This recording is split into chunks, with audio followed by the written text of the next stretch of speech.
नमस्कार साथियों, स्वागत है आप सभी का अंकित इंस्पायर्स इंडिया पर। मैं हूं अंकित अवस्थी। आप हैं मेरे साथ में एक ऐसे विषय पर चर्चा करने के लिए जो कि आज दिन भर कौतूहल का विषय मीडिया में बना रहा है। कौतूहल कैसे? पहले एक खबर आती है कि मोदी जी को मिल सकता है नोबेल पुरस्कार, और फिर शाम तक आते आते ये खबर थोड़ी सी करेक्ट हो जाती है। अब वो करेक्ट होने से लेकर दिन भर का जो क्रम है ना, मैं आज आपसे डिस्कस करने वाला हूं। कुछ लोगों ने इस पर फैक्ट चेक भी बना दिया है कि सच्चाई क्या है, कि क्या मोदी जी को मिल रहा है क्या शांति वांति पुरस्कार, और अगर मिल रहा है तो ऐसा हो कैसे रहा है, और अगर नहीं मिल रहा है तो आनंद की प्राप्ति कैसे होगी। ये तमाम बातें आज के सेशन के अंदर चर्चा की जाएगी, क्योंकि हर व्यक्ति ने इस खबर को अपने अपने तरीके से लिया है। ये खबर आई कहां से, कहां तक पहुंच गई, अंत इसका क्या हुआ, आज की इस पूरी कहानी को आज एक घटनाक्रम के तरीके से सुनिएगा, क्योंकि आज की कहानी में बहुत थ्रिल है। और इस थ्रिल को जानने के लिए आप जुड़ जाइए। गुजारिश यह है कि इसको आप सेशन को साझा भी कर दीजिए सभी साथियों से। एक शेयर का बटन दिया हुआ है नजदीक ही, उसको दबा करके अपने मित्रों से साझा कर दीजिए, और चैनल पर नए हैं तो सब्सक्राइब कर लीजिए। चलिए कथा सुनाते हैं। देखिए, बात ऐसी है, आपको यहां पर कुछ कटिंग्स दिखाई दे रही हैं। पहले तो ये समझिए एएनआई तो एक प्रकार से ऐसे समझिए, इंडिया के अधिकांश न्यूज चैनल्स को अपनी तरफ से न्यूज देने वाली एक न्यूज एजेंसी है। या भाई तुम भी चला लो इस न्यूज को इस टाइप से। इसमें छपता है, नोबल कमेटी के डिप्टी हैं, लीडर हैं, डिप्टी लीडर नोबल कमेटी के, नाम है उनका एस्ले टोजे। उन्होंने प्रधानमंत्री मोदी की तारीफ की और कहा कि this is not an era of war. ठीक है, यहां तक ठीक है। इसके बाद में PM Modi biggest contender for Nobel peace पुरस्कार, ऐसा एस्ला टोजे ने कहा। एएनआई में छपता है कि this is not era of war. ये मोदी जी का वो स्टेटमेंट है जो बहुत दिनों से फेमस हो रहा है, यूएन में भी बज रहा है, तो बाली में भी बज रहा है, तो सब जगह बज रहा है ना। ऐसी स्थिति में यहां एक और न्यूज चैनल है सीएनबीसी, वो चाहता है प्रधानमंत्री मोदी इस चीज के लिए सबसे बड़े उम्मीदवार हैं। फिर साहब एक समाचार agency, India PM Narendra Modi is the big contender for Nobel peace पुरस्कार, यानी नोबेल पीस पुरस्कार प्राप्त करने वालों की सूची में सबसे बड़े दावेदार हैं। ये दावेदार हैं, दावा किया जाएगा तो मोदी जी सबसे बड़े दावेदार हैं। और ऐसा कौन बोल रहा है? नोबेल के कमेटी के लीडर बोल रहे हैं। चलिए साहब, खबरों का सिलसिला यहां से उफान लेना शुरू हुआ। शाम होते होते, जैसे दूध उफान लेता है पहले तो, और फिर शाम होते होते वापस ठंडा हो जाता है, ऐसा ही हुआ है। लेकिन आपको मेरे साथ साथ पहले उफान पे चलना है और फिर एंड तक ठंडा होना है। तो पहले उफान के मोड में रहिए। उफान के मोड में खबर छपती है, यहां मिनट की खबर भी जरूर देख लेना। न्यूज चैनल वाले भी खबर कैसे एडिट करते हैं वो देखिएगा। Nobel for Modi, Indian PM world's most credible face, peace believe Nobel committee deputy. India के बारे में, पीएम के बारे में जो हमारे मतलब जो नोबेल कमेटी के डिप्टी हैं, उन्होंने कहा है कि वो मोस्ट क्रेडिबल फेस है, यानी उन पर सबसे ज्यादा विश्वास किया जा सकता है। ठीक है, अब जब ये सब न्यूज आने लगी तो भाई साहब ये देखो आप, धड़ाधड़ most reliable face for peace, शांति के लिए सबसे बड़ा चेहरा, एनालिसिस पे एनालिसिस होने लग गए। हम भी करेंगे एनालिसिस, पूरा एनालिसिस करेंगे कैसे शांति का इनको पुरस्कार मिल सकता है, क्या इनकी कहानी है, और जो डिप्टी चीफ है एस्ला टोसे जो भी है, उसने जो भी बात बोली है वो क्या है, सारी बातें आज के सेशन में आपको बताएंगे। शाम तक आते आते इस पे फैक्ट चेक आने लग गया। फैक्ट चेक मतलब क्या ये सही है या गलत है। देखिए, वो तो हम आपको सेशन के एंड में बताएंगे, लेकिन उससे पहले आप कुछ मतलब बातें जान लीजिए जिससे दावेदारी टाइट की जा सके कि हां, प्रधानमंत्री नरेंद्र मोदी को नोबेल पीस शांति पुरस्कार मिल सकता है। और हां, आप में से कुछ बाल कलाकार ऐसे भी होंगे जिन्हें यह भी ना पता हो कि नोबेल शांति पुरस्कार होता क्या है, तो उन्हें हम वो जानकारी भी देंगे। ठीक है, तो यहां पर ये साहब एस्ले टोजे जो आए हुए हैं इंडिया घूमने, इन्होंने कुछ टीवी चैनल्स को इंटरव्यू दे दिए। उन्होंने कहा, मैं लंबे समय से पीएम मोदी की गतिविधियों पर नजर रख रहा हूं, उन्हें बहुत गंभीरता से लिया जाता है, और मैं उनके शांति स्थापित मतलब वो जो है वो शांति स्थापित करने में सक्षम है। टोजे द्वारा तारीफ किए जाने के बाद पीएम मोदी को शांति पुरस्कार मिलने की अटकलें तेज हो गई। ये कुछ ऐसे समझो, मतलब ये हुआ कि अपनी कॉपी चेक होने गई है, और अपनी कॉपी चेक होने गई है, और वहां पे एक एग्जामिनर जो है वो पब्लिक डोमेन में बोल रहा है, यार अंकित जो है ना वो कॉपी में लिखता बहुत बढ़िया है, और मैं बहुत दिनों से देख रहा हूं, आंसर बहुत बढ़िया होता है उसका। अब ये जो खबर जैसे ही आई कि एग्जामिनर ने बोला है कि कॉपी बहुत बढ़िया लिखता है, तो मार्केट में खबर क्या पहुंच गई, अंकित टॉप कर रहा है। अंकित तो भाई साहब इस बार मेरिट में आ रहा है। ये जो खबरें हैं ये कुछ ऐसी ही हैं। एक तो इस नोबेल पीस पुरस्कार के डिप्टी चीफ जो भी है, डिप्टी लीडर जो भी है एस्ले टोजे, या तो इसको मुखड़ा बंद रखना चाहिए था, क्योंकि ये खुद नोबेल पीस पुरस्कार कमेटी के अंदर है और ये बाहर आकर तारीफ कर रहा है। तो भाई साहब सबने अपनी अपनी तरफ से बातें ले ली। बातों के अंदर जो बात ली वो ये थी कि साहब मोदी जी को पुरस्कार मिल सकता है, और मोदी जी का पुरस्कार साहब सुर्खी बन गया। ठीक है, एक मेगा अपडेट करके ट्विटर हैंडल है, उसने खबर जिसपे 1.6 मिलियन व्यू हो गए। वो क्या बोलता है भाई साहब, PM Narendra Modi is the biggest contender. अच्छा, बचपन में अपन सबने active voice, passive voice, direct indirect थोड़े बहुत पढ़े हैं और थोड़े बहुत सुने हैं अगर आपको याद हो। उसने ऐसा कहा, फिर उसने उसको ऐसा कहा, फिर उसने उसको ऐसा कहा। कहानी पहुंचते पहुंचते क्या बन जाती है वो आज की कहानी में है। तो साहब एक ट्वीट होता है जिसमें लिखा जाता है कि PM Narendra Modi biggest contender हैं और एस्ला टोजे ने कहा है। चलो साहब टोजे की बात भी सुन लो अब आप।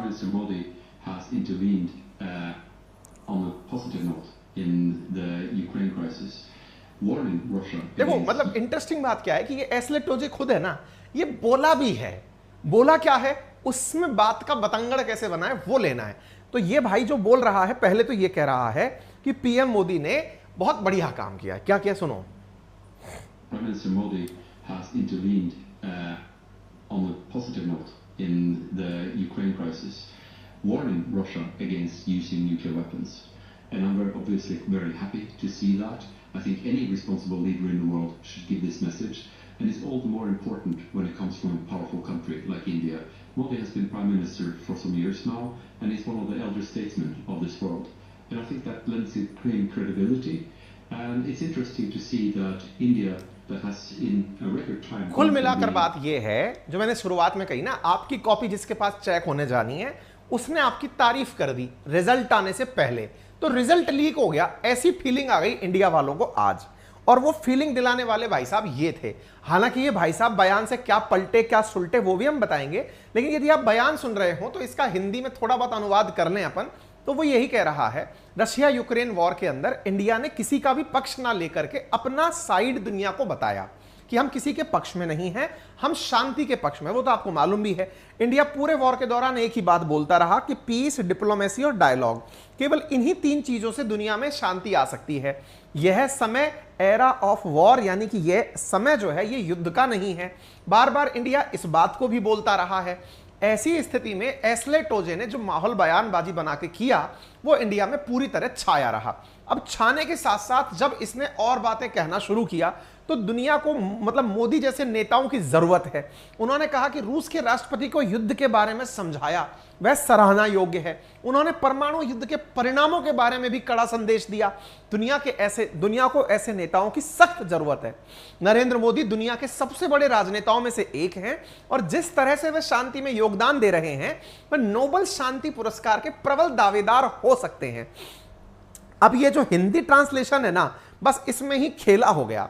खेला क्या हो गया कि वो पीएम जो है ना वो नोबेल पीस पुरस्कार के प्रबल दावेदार हो सकते हैं। ये जो बात है ना, असल में ये वो कहते हैं ना साहब आप बहुत अच्छे हैं, और फिर वो तारीफ सुना हुआ व्यक्ति जो है वो दुनिया में घूम करके कह रहा है कि तुम सबसे अच्छे हैं। सर ने ये कहा, बहुत अच्छे और सबसे अच्छे में बहुत बड़ा अंतर है, लेकिन अच्छे ने अपनी तरफ से इस बात को घुमा दिया।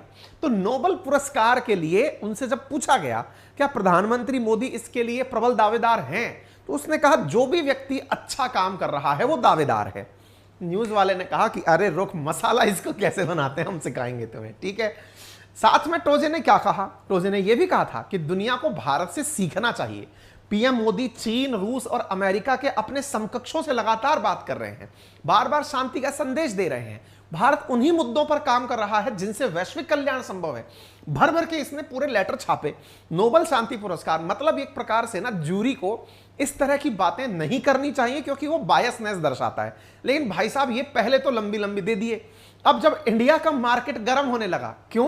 क्योंकि इंडिया में तो चर्चाओं का मार्केट चलता है, रोज चाय की चुस्की के साथ न्यूज चाहिए हमको। तो अब न्यूज में भाई साहब इंडिया वालों ने बना दिया कि मोदी को ही मिलेगा नोबेल पुरस्कार। दिन भर में तो खबर छनते छनते ऐसे आ गई कि हो सकता है एक आध के व्हाट्सएप पे तो ये आ गया हो मोदी को मिला नोबेल पुरस्कार। पुरस्कार, मतलब हालत ऐसी हो गई। इनकी प्रशंसा कितनी भारी पड़ी वो आपको दिख रहा होगा। भारत इस पुरस्कार के लिए आवेदन कर रहे हैं, इन्होंने कहा बड़ी संख्या में आवेदन हो रहे हैं, दुनिया भर के लोगों को, नेताओं को इस तरह के आवेदन होने भी चाहिए और मिलना भी चाहिए। ठीक है साहब, इनसे किनको फायदा होगा किनको नुकसान होगा ये तो आप जानते ही हैं। स्वाभाविक सी बात है कि इस न्यूज का फायदा बीजेपी को होगा। क्यों फायदा होगा? क्योंकि इस तरह की माहौलबाजी जब होगी तो बीजेपी इस प्रकार से भुनाएगी इस न्यूज को कि देखो मोदी जी हमारे नेता हैं और नेता को भाई साहब पुरस्कार शांति का दिया जा रहा है। विपक्ष को इस बात से बहुत बुरा लगेगा। क्यों बुरा लगेगा? कि जिस आदमी को हम पूरी तरह से इग्नोर मारते हैं, ये कहते हैं कि इसकी वजह से लोकतंत्र खत्म हो गया है, तो भाई साहब फिर उसको शांति पुरस्कार कैसे? तो भाई दिन भर रस्साकसी चल रही थी। इस बीच में किस तरह से बीजेपी का उदय हुआ, आज के विषय में मैं आपको एक बुक, ऑडियो बुक रिकमेंड कर रहा हूं। दो बातें पहले जान लो। एक एफएम है जिसका नाम है कुकू एफएम, प्ले बुक पर उपलब्ध है। पहली बात, ये एफएम उस पर ऑटो ट्यून से बजने वाला नहीं है, एप्लीकेशन से बजने वाला एप्लीकेशन है। और इस पर जो बुक होती है वो बुक नहीं, ऑडियो बुक होती है। तो कई लोग वहां जाकर किताब ढूंढते हैं। ऑडियो बुक का मतलब होता है कि वो उसका ऑडियो वर्जन होता है, आपको सुनाया जाता है, पढ़ाया नहीं जाता है। ठीक है, एक ऑडियो बुक है बीजेपी देन एंड नाउ के नाम से, जिसमें इस तरह के कुछ चैप्टर्स हैं। क्या चैप्टर हैं? कि किस प्रकार से मतलब पॉलिटिकल पार्टी कैसे बनी, कैसे बीजेपी की शुरुआत हुई, इतनी मजबूत कैसे बनी, मोदी है तो मुमकिन है का ये नारा कैसे इनिशिएट हुआ, बीजेपी का डाउनफॉल है, ओवर कॉन्फिडेंस हो जाएगा। ये कुछ ऐसी चीजें यहां पर लिखी गई हैं जो कि बीजेपी के बारे में एक एनालिटिकल बनाई गई हैं। तो ये असल में ऑडियो बुक के अंदर सुनाई गई बातें हैं। यहां पर ऐसी ही ऑडियो बुक्स और भी अवेलेबल हैं जिनके अंदर बातें सुनाई गई हैं, पढ़ाई नहीं गई हैं। कुछ बुद्धिजीवी वहां जाकर क्लेम कर लेते हैं मुझे तो बुक चाहिए और उस बुक में मुझे पढ़ना है। तो यहां भाई साहब ऑडियो बुक है जो सुनाई जाती हैं, जिनको कुछ फीचर्स के साथ सुनाया जाता है, जैसे ड्राइव मोड फीचर है या नोट्स का फीचर है या स्लीप टाइमर फीचर है। इन फीचर्स के साथ यहां पर बहुत सारी ऑडियो बुक्स, जिनमें कुछ हमारी फेवरेट भी हैं, वो आपके लिए उपलब्ध हैं। साथ में ऑलरेडी 2.5 मिलियन एक्टिव यूजर्स के साथ ये आप लोगों को एक महीने के लिए मात्र 49 रुपीज में मिल रही है, यदि आप अंकित 50 रेफरल कोड यूज करते हैं।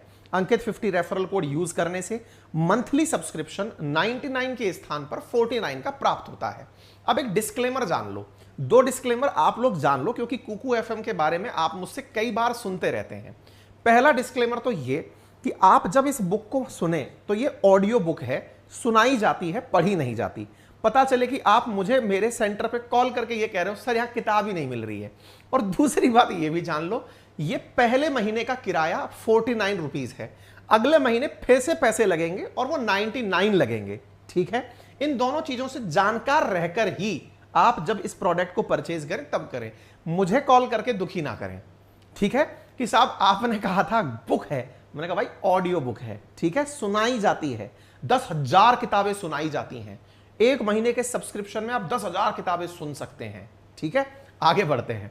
तो भाई साहब फिर हम आते हैं मोदी और साथ में एल्फ्रेड नोबल के नोबल पुरस्कार के बारे में।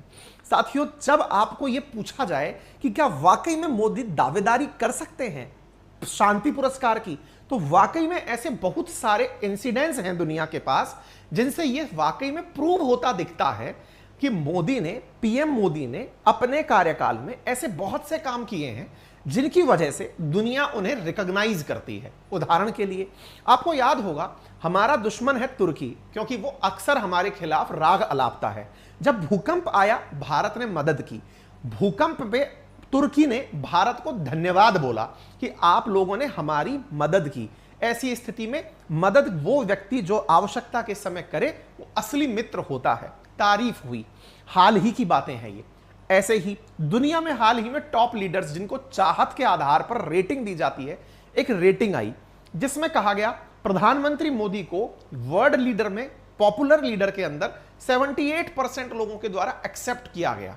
ऐसी ही कोई एक और मतलब जो खबरें हैं जो कि मतलब ये बताती हैं कि दावेदारी कैसे मजबूत हो सकती है। आपको याद होगा, इमानुएल मैक्रोन ने यूनाइटेड नेशन सिक्योरिटी काउंसिल में इंडिया के द्वारा जो बयान था कि this is not an era of war, उसको प्रेज किया कि इंडिया सही बोलती है। ऐसी स्थिति में इमानुएल मैक्रोन ने भारत के बयान की प्रशंसा करते हुए कहा कि भारत की तरफ से प्रधानमंत्री मोदी ने रशिया यूक्रेन पर जो अपना स्टैंड रखा है कि यह युद्ध का समय नहीं है, वो सही है। यानी ये वो पक्ष में दिए गए प्रमाण हैं जिनसे यह कहा जा सकता है कि यदि दावेदारी की बात की जा रही है तो वो तार्किक है या अतार्किक है। दुनिया जिस बात को स्वीकार कर रही है उनके कुछ नमूने आपके सामने हैं। इतना ही नहीं, पाकिस्तान के पीएम इमरान खान खुद भारत की इंडिपेंडेंट फॉरेन पॉलिसी की कई बार तारीफ कर चुके हैं। इतना ही नहीं, इमरान खान ने कुछ दिनों पहले प्रधानमंत्री मोदी की भी तारीफ की और उनके करप्शन पर कंट्रोल की तारीफ कर डाली। कुछ कैसी चीजें हमारे अपोजिशन के लोगों के द्वारा, यानी कि विपक्ष जो दुश्मन लोग हैं उनके द्वारा की गई। इसी के साथ साथ यूएन के जो चीफ हैं एंटोनियो गुटेरस, उन्होंने वर्ष 2022 के अक्टूबर में हाल ही में कहा कि वो प्रधानमंत्री मोदी के दिए गए उस बयान के पक्ष में है जिसमें उन्होंने कहा है कि this is not an era of war. यानी इनकी ये जो पंक्ति है, ये पंक्ति बहुत ज्यादा अप्रेज की गई, प्रशंसनीय रही। कहने का कुल मिलाकर अर्थ ये है। अच्छा, एक ऐसे ही और नेता थे जिन्होंने कहा मोदी चाहें तो युद्ध रुकवा सकते हैं। ये सारी चीजें दुनिया के अंदर इस प्रकार से ली गई कि प्रधानमंत्री मोदी अंतरराष्ट्रीय स्तर पर एक प्रभावशाली नेता के रूप में उभर कर आ रहे हैं। इन्हीं तर्कों के आधार पर हाल ही में भारत ने अफगानिस्तान को पहले अनाज भेजा और कुछ दिनों पहले उनकी मेडिकल हेल्प की, साथ में आजकल क्रैश कोर्स भी उनको पढ़ाने लिखाने का किया जा रहा है, जबकि दुनिया में वो आतंकी के रूप में जाने जाते हैं। अर्थात उन लोगों की भी मदद की जा रही है जो मानवता के साथ में मतलब मानवीय रूप से कनेक्टेड रहना चाहते हैं। ये सारी बातें दर्शाती हैं कि इंडिया दुनिया में स्ट्रेस नहीं बढ़ाना चाहता, शांति स्थापित करना चाहता है। इन प्रमाणों के आधार पर ही शायद जो एस्ले टोसे नामक जो व्यक्ति आया था, जो नोबेल कमेटी का डेप्यूटी लीडर था, उसने जब कहा तो उसने यही कहा कि मैं पीएम मोदी के कामों को देख रहा हूं और उनकी मैं सराहना करता हूं। मैं उन्हें देख करके काफी खुश भी हूं कि वो जिस तरह के काम कर रहे हैं, पब्लिकली उनका जो एक्सेप्टेंस है वो काफी अच्छा है। वो भारत की यात्रा पर इस प्रकार के बयान दे गए। अच्छा, इतना ही नहीं, वर्ल्ड बैंक की रिपोर्ट के अंदर भी इंडिया का जो कोविड प्रबंधन था इसकी तारीफ की गई। अगस्त 2022 के अंदर बाइडेन ने खुद पीएम मोदी की इसलिए तारीफ की कि उन्होंने कोविड जैसे पेंडेमिक को दुनिया के इतने बड़े देश के अंदर बहुत अच्छे से मैनेज किया। दुनिया भर में जब तारीफ हुई तो फिर आपको यह लगने लगेगा फिर तो दे ही दो साहब। अब ये देने वाला होता कौन है पहले ये भी जान लो। तो नोबेल पुरस्कार क्या हैं, कहां से शुरू हुए, कितने प्रकार के होते हैं, कौन कौन से क्षेत्र में दिए जाते हैं, ये हल्का सा ब्रीफ जान लीजिए। देखिए, नोबेल पुरस्कार कुल 6 कैटेगरी में दिया जाता है। इनमें से मेडिसिन, फिजिक्स, केमिस्ट्री, लिटरेचर और इकोनॉमिक्स, ये जो पुरस्कार है ना, ये दिए जाते हैं डेनमार्क के अंदर। और जो ये पीस पुरस्कार है ये दिया जाता है नॉर्वे के अंदर। किसकी याद में दिया जाता है? तो अल्फ्रेड नोबेल की याद में दिया जाता है। अल्फ्रेड नोबेल कौन था? एक ऐसा व्यक्ति था जिसे पागल अमीर समझा जाता था। क्यों? क्योंकि उसने असल में डायनामाइट का खोज किया था। पागल अमीर की जगह अमीर आवारा ज्यादा सही शब्द है। तो असल में इस व्यक्ति ने डायनामाइट खोजा था माइंस को तोड़ने के लिए। हालांकि इसके पास 350 से अधिक और भी रिसर्च के पेटेंट थे, लेकिन जो इसने डायनामाइट बनाया उसका उपयोग पहले तो खानों को खोदने में, जो माइंस हैं उनको खोदने में किया जा रहा था, लेकिन बाद में इन्हीं के बनाए गए डायनामाइट को लोगों को उड़ाने में उपयोग होने लगा। इस आधार पर नोबेल का जो अल्फ्रेड नोबेल जो व्यक्ति था वो अपनी रिसर्च से इतना दुखी हुआ कि मैंने मानवता के अंत के लिए ये चीज बना दी। इस वजह से अपने पैसे से उसने ये दुनिया के लिए एक चैरिटी अनाउंस की कि आने वाले समय में जो मानवता के लिए अच्छे काम करेगा उसे मेरे पैसे से जीवन पर्यंत भविष्य तक उन्हें पुरस्कार दिया जाता रहेगा। इसी आधार पर नोबेल पुरस्कार दिए जाते हैं। क्या नोबेल शांति पुरस्कार किसी भारतीय को मिला है? जी हां, कैलाश सत्यार्थी को दिया गया था। इसी प्रकार कोई रिकॉग्नाइज्ड चेहरे को नोबेल शांति पुरस्कार मिला है? जी हां, पूर्व राष्ट्रपति बराक ओबामा को 2009 का शांति पुरस्कार मिला था। इसी प्रकार से पूर्व अमेरिकी राष्ट्रपति जिमी कार्टर को भी यह सम्मान मिला था। 2014 के अंदर कैलाश सत्यार्थी और मलाला यूसुफजई को यह सम्मान मिला था। ये तस्वीरें हैं जिसमें आप इन्हें देख सकते हैं। ये आपके कैलाश सत्यार्थी इंडिया से हैं जिन्हें यह पुरस्कार मिला था। तो अल्फ्रेड नोबेल जिसने इस पुरस्कार को बनाया, जिसने डायनामाइट को बनाया, उसी ने अपनी संपत्ति नोबेल पुरस्कार के लिए डोनेट की थी। वो व्यक्ति जो अपने नाम से 355 पेटेंट रखता था उसे लोग केवल याद डायनामाइट के लिए रखते थे। यही बात उसे बहुत परेशान करती थी। कहते हैं कि उसके डायनामाइट का उसे इतना लाभ हुआ था शुरुआत में कि उसने डायनामाइट की फैक्ट्री 90 जगह लगा दी। 20 देशों के अंदर उन फैक्ट्रियों में वो लगातार विजिट करता रहता था, इसलिए लोग उसे अमीर आवारा कहते थे। जब उसे ये रियलाइज हुआ कि उसने कुछ खतरनाक बनाया है, तो उस स्वीडन के नागरिक ने अपने पैसे को लोगों की मानवता के लिए लगाना शुरू कर दिया। तो ऐसी स्थिति में दिया क्या जाता है? तो 1 करोड़ क्रोन, लगभग $9 लाख विजेता को पुरस्कार राशि के रूप में नोबेल पुरस्कार विजेता को दिए जाते हैं। फिर आप पूछेंगे नोबेल पुरस्कार के लिए किसी को नॉमिनेट कैसे किया जाता है? तो देखिए, नॉमिनेशन की प्रक्रिया में कोई भी लोग, जैसे विश्वविद्यालय के प्रोफेसर, कानूनविद, नोबेल पुरस्कार के पूर्व विजेता, खुद नोबेल समिति के सदस्य अपने द्वारा लोगों को नॉमिनेट करते हैं। नॉमिनेशन किसको किया गया या किसको नॉमिनेट किया या किसने किसको किया, यह जानकारी नोबेल समिति 50 सालों तक रिवील नहीं करती है। वो अपने पास सारी जानकारी रखती है, लेकिन जब बाद में नोबेल पुरस्कार अनाउंस हो जाते हैं, जब 50 साल निकल जाते हैं, तब बताते हैं फलाने सिंह ने फलाने को किया था। लेकिन आजकल सिस्टम अलग चल गया है कि मैं इसको नॉमिनेट करता हूं, वो पब्लिकली आकर के अनाउंस कर रहा है। ठीक है, तो फिर नोबेल पुरस्कार विजेता चुनता कौन है? तो देखिए, इसके लिए नॉर्वे की संसद की तरफ से 5 सदस्यीय समिति नियुक्त की जाती है। यह समिति ओस्लो के अंदर कार्य करती है। वहीं दूसरी ओर जो स्वीडन है, स्टॉकहोम की राजधानी, स्वीडन की राजधानी स्टॉकहोम के अंदर अन्य जो 5 क्षेत्र हैं, उनके अंदर नोबेल पुरस्कार वितरित किए जाते हैं। नॉर्वे में यह शांति पुरस्कार क्यों दिया जाता है, बाकी सब पुरस्कार स्वीडन में क्यों दिए जाते हैं? तो इसके बारे में कहते हैं कि जिस समय अल्फ्रेड नोबेल जिंदा था, उस समय स्वीडन और नॉर्वे एक ही हुआ करते थे। इस वजह से यह कयास लगाया जाता है कि उन्होंने उस समय के हिसाब से यह वितरण कर लिया था। सिलेक्शन का प्रोसीजर क्या होता है? तो कहते हैं सबसे पहले सितंबर के महीने में, यानी कि जो गत वर्ष का सितंबर गया है, उस समय पर नॉमिनेशन की प्रक्रिया शुरू हो जाती है। लोग नॉमिनेट करने लग जाते हैं कि इसको पुरस्कार दिया जाएगा। 31 जनवरी के मध्य तक आते आते नॉमिनेशन की अंतिम तारीख रखी जाती है। मार्च से अप्रैल, जो अभी का महीना चल रहा है, इस समय पर उम्मीदवारों को शॉर्टलिस्ट किया जाता है कि हाँ भाई, इन्हें दिया जा सकता है। मई से अगस्त के महीने में फिर इसका रिव्यू होता है। अक्टूबर में बहुमत के आधार पर नोबेल पुरस्कार के विजेता का नाम अनाउंस कर दिया जाता है कि हाँ भाई, इन्हें मिलेगा। जैसे 2023 के लिए तारीख डिक्लेयर हो चुकी है कि 2 से 9 अक्टूबर के बीच में 2023 के नोबेल पुरस्कारों की घोषणा की जाएगी। ठीक है, अब आते हैं इस बात पर कि असली मुद्दा था क्या वाकई में मोदी की तारीफ की गई थी? आंसर है जी हां, की गई थी। क्या यह कहा गया था कि मोदी प्रबल दावेदार है? आंसर है जी नहीं। तो क्या कहा गया था? तो देखिए, ये जितनी भी खबरें थी ना, इन खबरों का खंडन किया गया। खंडन किस प्रकार से किया? एक वेबसाइट है न्यूज लॉन्ड्री, उसने टाइम्स नाउ चैनल का नाम लिखकर ही कह दिया कि वो फेक न्यूज फैलाता है मोदी के ऊपर, क्योंकि उसने कहा कि वो biggest contender for Nobel peace पुरस्कार हैं। तो असल मायने में ये जो शब्द है ना, बिगेस्ट कंटेंडर, ये जो सबसे बड़ा, ये शब्द गलत था। कंटेंडर फॉर नोबेल पुरस्कार है, ये सही है। यहां पर ये जो सत्य है, और ये आप में से कुछ लोग कहेंगे अरे इतनी सी तो झूठ थी, ये झूठ होती है। अब इसको कैसे समझें?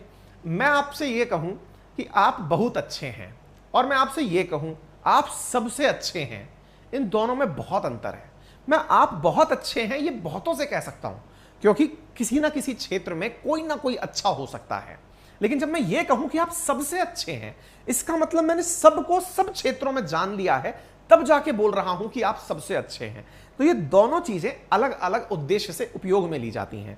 तो ये जो बिगेस्ट शब्द लिखा गया है ना, बिगेस्ट कंटेंडर, यानी एक तो होता है प्रबल दावेदार, स्ट्रॉन्ग कंटेंडर, दोनों में अंतर देखिए। एक तो होता है प्रबल दावेदार है, स्ट्रॉन्ग कंटेंडर है। क्यों नहीं साहब, क्यों नहीं दिया जा सकता? बिल्कुल, उन्होंने जिस तरह के काम किए हैं उस आधार पर उन्हें नोबेल मिलना चाहिए। लेकिन कोई यह बोल दे कि बिगेस्ट कंटेंडर है, यानी नोबेल पुरस्कार समिति का जो डेप्यूटी लीडर है वो खुद ये कह दे कि साहब वो तो बिगेस्ट है, उसके आगे तो कोई है ही नहीं, तो इसका मतलब तो बाकी सब छोटे हो गए। और जब ऐसा व्यक्ति बोल रहा है, इसका मतलब तो नोबेल पुरस्कार की बधाई होनी चाहिए। बधाई हो, मोदी जी को नोबेल मिला है। इसका मतलब ये एक तरीके से गलत प्रस्तुति थी, गलत प्रस्तुति थी। इसी वजह से ये जो न्यूज है, Well, you're asking whether he's a candidate for the Nobel Peace Prize. The thing is, I have the same answer to anybody. My answer is that I hope that every leader of every nation will be inspired to do the work that is necessary to be awarded the Nobel Peace Prize. इसने कहा कि मैं चाहता हूं कि ऐसे दुनिया का हर राजनेता, हर लीडर काम करे ताकि वो नोबेल पीस पुरस्कार के लिए लायक बने। भाई नेताओं को काम करने से किसने रोका है? लेकिन केवल ये कह दो कि यही दावेदार है तो गलती हो जाएगी। ठीक है, इस चक्कर में फिर न्यूज वालों ने, जो सुबह तक मोदी को नोबेल पुरस्कार दे रहे थे, उन्होंने फिर लिखना शुरू कर दिया कि ये न्यूज फेक है, क्योंकि ये ट्रोल होने लग गई न्यूज कि देखो झूठ फैलाया जा रहा है। वास्तविकता में अधूरा सत्य प्रकाशित किया गया था और उसको प्रकट इस प्रकार से किया गया था। तब इस व्यक्ति को फिर पकड़ा गया और फिर पूछा गया, हाँ भाई कहा क्या था, सही से तो बता दे, तारीफ तो तूने इतनी सारी बढ़ चढ़ के कर दी, हमने कंक्लूड कर लिया। और लोगों का कंक्लूजन करने का तरीका हालांकि गलत नहीं था, हमारे यहां तो मतलब रीड बिटवीन लाइन करने की आदत है, दो लाइनों के बीच में क्या है उसको जानने की आदत है। तो वो जो असल मायने में इसकी तारीफ जो थी ना, लोगों ने अपने हिसाब से ले ली। अब मान लो प्रधानमंत्री किसी की तारीफ कर दे, यार वो बहुत बढ़िया बच्चा है, बस इतने में तो साहब उसका सांसद का टिकट सेट हो गया, पार्टी तय कर देगी। मतलब क्या हुआ? कुल मिलाकर मतलब यह है कि इसने गलत देश में आकर तारीफ का गलत प्रयोग कर लिया। कारण क्योंकि इसकी तारीफ को प्रकट अलग प्रस्तुति तरह से कर दिया, फिर ये खुद अब क्या क्लियर करता फिर रहा है। भाई ये कुल मिलाकर गलत है। देखो, and I'm here in India to talk about geopolitics and development. That said, I am the deputy leader of the Nobel Committee. A fake news tweet was sent out, and I think that we should treat it as all fake news. It's fake. Let's not discuss it. Let's not give it energy or oxygen. I categorically deny that I said anything resembling what was in that tweet. इसने साफ साफ इनकार कर दिया, भाई मैंने ऐसा नहीं कहा था। और वास्तविकता में भी तो लोगों ने कहा तुमने कहा था तो था, कंटेंडर है।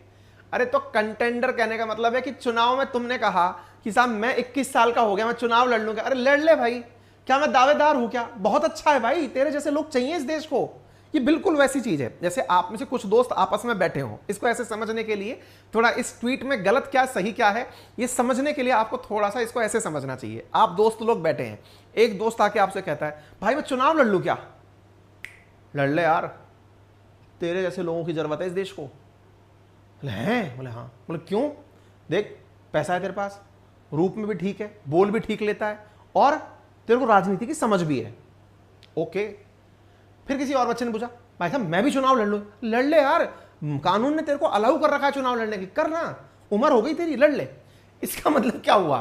सब दावेदार हैं चुनाव लड़ने के लिए। प्रबल दावेदार क्या होता है? यार तेरे पक्ष में युवा बहुत सारा है, यार तेरे पक्ष में बुद्धिजीवी लोग हैं, लड़ ले, प्रबल दावेदार है। अच्छा, उनसे पूछा आपका क्या है? हाँ तुम्हारी दावेदारी मजबूत है, ठीक है। हाँ भाई तुम्हारा क्या है? तुम्हारी भी दावेदारी ठीक है। सबको दावेदारी अच्छी बता दी। अरे यार चुनाव जब होते हैं हर पार्टी अपना उम्मीदवार खड़ा करती है, सबका कुछ तो वोट बैंक होता है, सबके पास में कुछ तो ताकत होती है, ठीक है। अब अचानक एक व्यक्ति, और वो कौन? चुनाव आयोग का अध्यक्ष या चुनाव आयोग का हमारा चुनाव आयुक्त, वो आकर कह दे कि उस जगह जहां चुनाव हो रहे हैं वहां मिस्टर अंकित अवस्थी बिगेस्ट कंटेंडर है। ये बिल्कुल वैसा ही इस व्यक्ति ने कांड किया है। उस जगह जहां चुनाव हो रहे हैं वहां अंकित अवस्थी बिगेस्ट कंटेंडर है। तो भाई सुनने वाला तो यही कहेगा कि एग्जामिनर ने मेरी तारीफ में बिगेस्ट शब्द का यूज किया, इसका मतलब मैं विजेता हो गया। बोले भाई मैंने बिगेस्ट का यूज नहीं किया, मैंने तो केवल यह कहा अंकित अवस्थी बहुत अच्छे हैं। तो प्रभु तब भी आपको नहीं कहना चाहिए था, क्योंकि आप ऐसे पद पर बैठे हैं। तो यहां पर गलती दो प्रकार से हुई। एक तो इंडिया के लोगों ने, पत्रकारों ने गलती करी। क्या गलती करी? जो अच्छा है ना उसको बिगेस्ट कर दिया, उनकी गलती। इधर ये जो एस्ले टोजे नामक जो व्यक्ति आया है, इसकी गलती ये थी कि भाई जब तुम खुद उस कमेटी में हो तो तुम्हें इस प्रकार की चीजों से बचना चाहिए। इंडिया में हिट होने के लिए इंटरव्यू के चक्कर में नहीं घूमना चाहिए था। दोनों ने अपने अपने लेवल पर गलती करी। एंड में आकर जब आप ये बोल रहे हो इट्स फेक, तो फेक केवल ये है कि लोगों ने उसकी प्रस्तुति तुम्हारे बोलने के आधार पर कर ली, ठीक है। तो कुल जमा बात, मोदी जी को पुरस्कार नहीं मिला। बाकी तो खैर डिसीजन बाद में होगा, जो देखा जाएगा, ठीक है। हो गया फैसला, चलिए बाकी मैंने आपको बता दिया है भैया। कुकू एफएम एक एप्लीकेशन है, प्ले स्टोर पर अवेलेबल है। अंकित 50 लगाने पर पहले महीने 50 रुपए का ऑफ मिलता है, अगले महीने नहीं मिलता है। नंबर 1, यहां पर किताबें हैं ऑडियो बुक के रूप में, किताबों के रूप में नहीं। इनके लिए मुझे कॉल ना करें, ठीक है। चलो बाकी हमारा चैनल आ चुका है, हमारा एप्लीकेशन आ चुका है। चैनल का नाम है RNA बाय अंकित अवस्थी सर, एप्लीकेशन का नाम है RNA बाय अंकित अवस्थी। यहाँ पर पेड कोर्सेज उपलब्ध हैं, आप जाएं बढ़िया से, हिस्ट्री, ज्योग्राफी, पॉलिटी, इकोनॉमी पूरे 1999 के अंदर पढ़ें, बढ़िया से ज्ञान प्राप्त करें। शानदार ज्ञान है, साल भर के लिए उपलब्ध है, ठीक है। फिलहाल के लिए इतना ही। बाकी चैनल पर नए हो तो सब्सक्राइब कर दो, अपने साथियों के साथ साझा कर लो भैया। बहुत बहुत धन्यवाद।